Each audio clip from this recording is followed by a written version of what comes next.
Hey guys, so here's a good drill to start to work on more downforce at impact in the golf swing.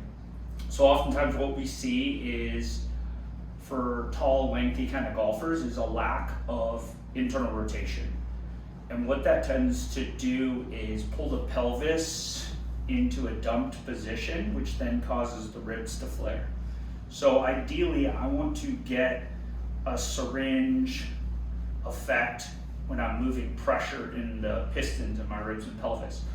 Oftentimes when the pelvis dumps, ribs flare. When I go to compress, I basically am blowing out a lot of air, so I don't get all the force down. As a result, I don't get as much pressure.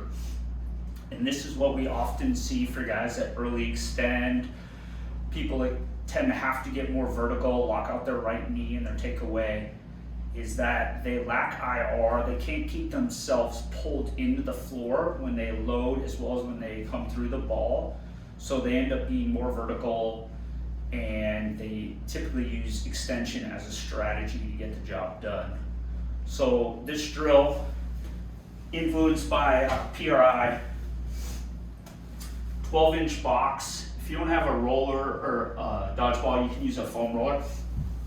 And then what I want to do is grab like a 10 or 15 pound kettlebell, and I want to set up on here so that I can feel the inside edge of my heel and my big toe. And I want to get a little bit of a slight squeeze on that ball. So I should be pressing into that wall. And then I want to get my pelvis in a slight tuck position, almost like I got a bug underneath the small of my back. I want basically my elbows and my thighs to kind of match from an angle.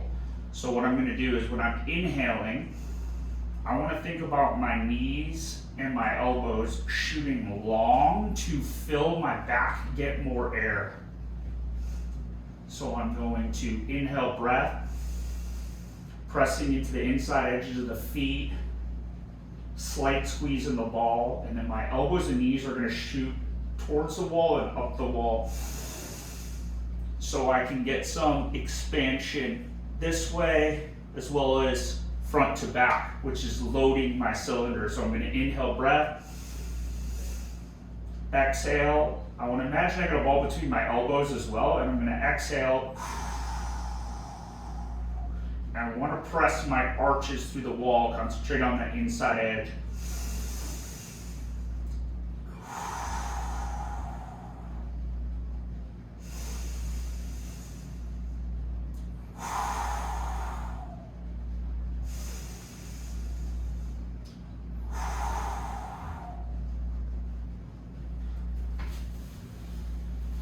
So on this, when I'm inhaling, I want a slight squeeze in the ball as well as kind of pressing my arches into the wall, almost like a plunger or suction cup.